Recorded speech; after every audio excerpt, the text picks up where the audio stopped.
សូមគោរពនឹងជំរាបសួរអតិថិជនដែលកំពុងតាមដានទស្សនាវីដេអូនេះទាំងអស់គ្នាតើលោកអ្នកកំពុងតែស្វែងរកនៅប្រភេទម៉ូទ័របូមទឹក Solar ដែលអាចធ្វើការបូមទឹកបានបរិមាណច្រើនហើយរុញបានចម្ងាយឆ្ងាយដើម្បីផ្គត់ផ្គង់ដល់ការស្រោចស្រពដំណាំឬចម្ការរបស់លោកអ្នកមែនទេខ្ញុំសូមណែនាំនៅប្រភេទម៉ូទ័របូមទឹក Solar ម៉ាក Capeda ដែលជាប្រភេទផលិតផលស្របតាមស្តង់ដារប្រទេសអ៊ីតាលី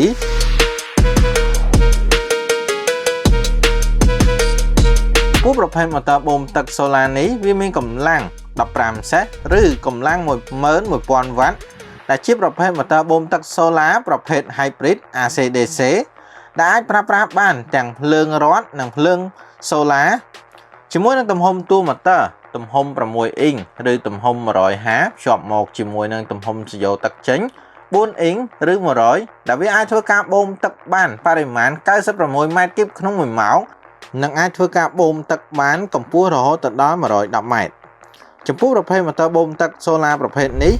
ប្រើប្រាស់ផ្ទាំងតិចដែលយើងធ្វើការដំឡើងជាមួយផ្ទាំង Solar កម្លាំង580វ៉ាត់កញ្ចក់សងខាងដែលអាចប្រើប្រាស់ផ្ទាំងបានចំនួនចាប់ពី28ផ្ទាំងរហូតដល់33ផ្ទាំង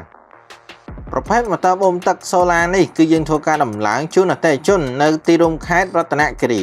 សម្រាប់ការងារស្រោចស្រពចម្ការទុរេនដែលមានទំហំ10ហិកតាដែលក្នុងនោះផងដែរមានដើមទុរេនសរុបចំនួនប្រមាណជាង1000ដើមដែលយើងធ្វើការដំឡើងដោយធ្វើការបូមទឹកពីស្រះរុញឡើងទៅជម្រាលភ្នំកម្ពស់ប្រហែល30ម៉ែត្រហើយយើងធ្វើការរុញចម្ងាយបន្តប្រមាណជាង300ម៉ែត្របន្ថែមចំពោះដំណើរការស្រោចស្រពដើមទុរេននេះគឺយើងអាចប្រើប្រាស់ទឹកក្នុងការស្រោចស្រពក្នុងមួយដងបានចំនួន50ដើមទុរេន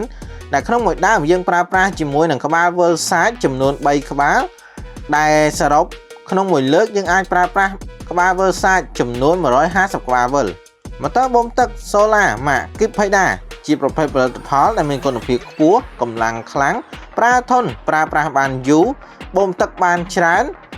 ប្រើប្រាស់ទាំង Solar តិចនិងជួយសន្សំសំចៃពេលវេលានិងថវិការបស់លោកអ្នក